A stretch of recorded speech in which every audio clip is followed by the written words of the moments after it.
Selamat datang teman-teman. Ketemu lagi dengan saya Steven di Bintang NIM 20317100552. Di sini kita akan membahas tentang salah satu materi dari Operasi Teknik Kimia 2, yaitu Introduction and Nucleation Theory Part 1. Pemahaman tentang mekanisme di mana kristal terbentuk dan juga kemudian tumbuh sangat membantu dalam merancang dan mengoperasikan suatu alat bernama crystallizer.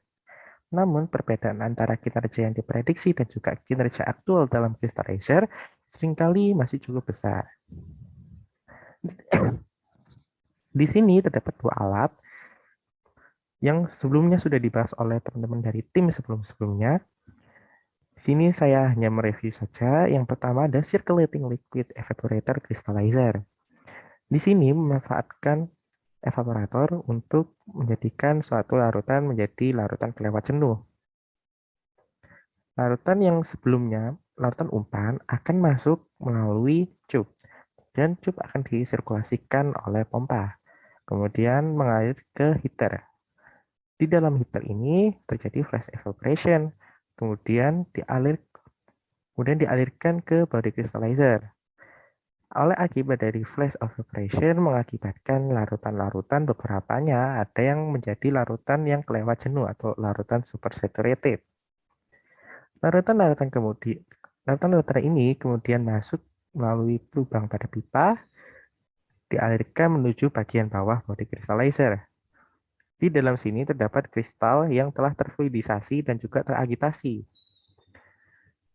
Oleh karena fluida ini teragitasi, sehingga mengakibatkan suatu perubahan ukuran dari suatu kristal. Kemudian, larutan-larutan yang jenuh akan keluar melalui pipa yang sama oleh feed, sehingga di-recycle kembali ke heater. Di dalam body crystallizer ini terdapat kristal-kristal yang telah teragitasi tadi menjadi akan tumbuh menjadi kristal yang lebih besar dan akan mengendap. Selari dari kristal dan juga mother liquor akan keluar menjadi suatu produk. Yang kedua yaitu circulating magma vacuum crystallizer. Magma atau dalam artian dari alat ini yaitu suatu kristal yang bersuspensi akan masuk melalui pipa di sini, kemudian akan masuk dialirkan oleh bantuan orderan dari pompa, kemudian dialirkan menuju heater. Dalam heater ini suhu akan dinaikkan 2 sampai 6 Kelvin. Kemudian dialirkan menuju body crystallizer. Di dalam body crystallizer terdapat selari. Nah, pertemuan antara liquor yang panas tadi dan juga selari akan mengakibatkan permukaan pada selari-selari di sini akan mendidih, di mana proses pendidihan ini menyebabkan larutan-larutan di sekitar permukaan akan berputar, kemudian mengendap. Nah, endapan ini dikeluarkan menjadi sebagai produk. Kristalisasi dapat terjadi pembentukan partikel padatan dalam larutan yang homogen. Kristalisasi dapat terjadi karena adanya kondisi yang melewati kesetimbangan. Keseluruhan proses kristalisasi dari larutan lewat jenuh terdiri dari langkah-langkah dasar. Ada dua langkah. Yang pertama, pembentukan inti atau nukleasi dan pertumbuhan kristal. Jika larutan terbebas dari partikel padat atau benda asing, maka inti atau nukleus terbentuk terlebih dahulu sebelum pertumbuhan kristal dimulai. Inti-inti ini akan terus membentuk inti-inti yang baru, sementara inti-inti yang ada tumbuh menjadi kristal, seperti pada gambar berikut ini.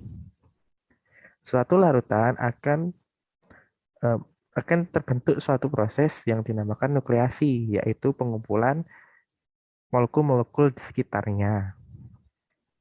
Nah, inti-inti di sini akan mengambil molekul-molekul di sekitarnya membentuk suatu klaster.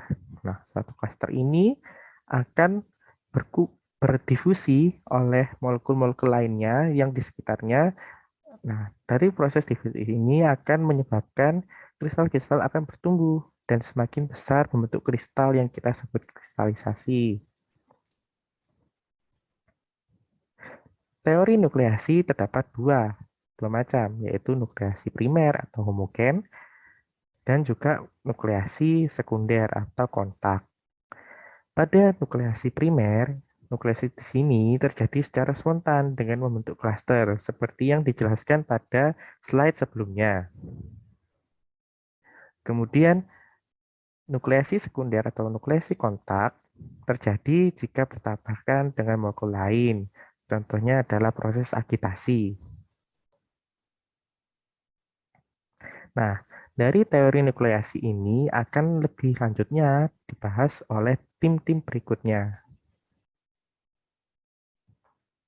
Driving force dari proses kristalisasi yang terdiri dari nukleasi dan juga pertumbuhan kristal adalah cairan yang melewati fase lewat jenuh.